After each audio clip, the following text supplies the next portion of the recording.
મહત્વના સમાચાર મહીસાગરથી પ્રાપ્ત થઈ રહ્યા છે। મહીસાગરના સંતરામપુરમાં વરસાદ। હાલ મહીસાગરના સંતરામપુર જિલ્લામાં વરસાદની શરૂઆત થઈ છે।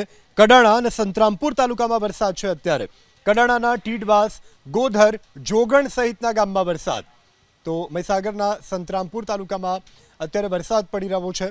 કડાણા અને સંતરામપુર તાલુકામાં પણ વરસાદ નોંધાયો છે। હાલ તો વરસાદ પડતા ધરતીપુત્રો ખુશખુશાલ જોવા મળી રહ્યા છે અને લોકોને પણ અસહ્ય ઉકળાટમાંથી હાલ રાહત અનુભવાઈ રહી છે।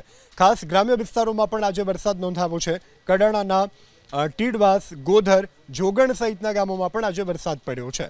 તો મહીસાગરના સંતરામપુર તાલુકાના દ્રશ્યોમાં આપણે બતાવી રહ્યા છીએ કે જ્યાં અત્યારે મેઘરાજા સટાસટી બોલાવી રહ્યા છે। હાલ ગ્રામ્ય વિસ્તારોમાં પણ સારો વરસાદ નોંધાઈ રહ્યો છે। જો કે મધ્યમ વરસાદ ખેતી પાકો માટે લાભદાયક સાબિત થશે। સમાચાર દાહોદથી। દાહોદ શહેર અને ગ્રામ્ય વિસ્તારમાં પણ વરસાદ। બપોર બાદ તેજ પવન સાથે વરસાદ પડ્યો। ખેતીલાયક વરસાદથી ખેડૂતો પણ અત્યારે ખુશખુશાલ જોવા મળી રહ્યા છે। ફતેપુરામાં ભારે પવનની સાથે વરસાદ। ઝાલોદ, દેવગઢ, બારિયા, સંજેલી પંથકમાં પણ વરસાદ।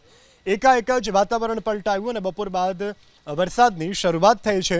ખેતીલાયક વરસાદથી હાલ તો ખેડૂતો ખુશખુશાલ જોવા મળી રહ્યા છે। દાહોદ શહેર અને ગ્રામ્ય વિસ્તારોમાં પણ બપોર બાદ મેઘરાજાનું આગમન થયું છે।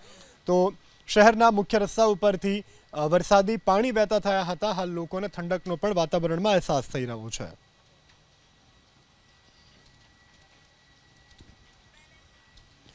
તો દાહોદ શહેર અને ગ્રામ્ય વિસ્તારમાં તેજ પવન સાથે બપોર બાદ વરસાદનું આગમન થયું છે। મહત્વના સમાચાર પ્રાપ્ત થઈ રહ્યા છે। રાજ્યમાં ફરી મેઘરાજા કરશે જમાવટ। રાજ્યમાં ધોધમાર વરસાદ પડશે। દક્ષિણ ગુજરાતમાં મેઘરાજાની દે ધનાધન। સૌરાષ્ટ્રમાં પણ મેઘરાજા જમાવટ કરશે। મોન્સૂન ટ્રફને કારણે રાજ્યમાં ફરી એકવાર ધોધમાર વરસાદની હવામાન વિભાગે આગાહી વ્યક્ત કરી છે।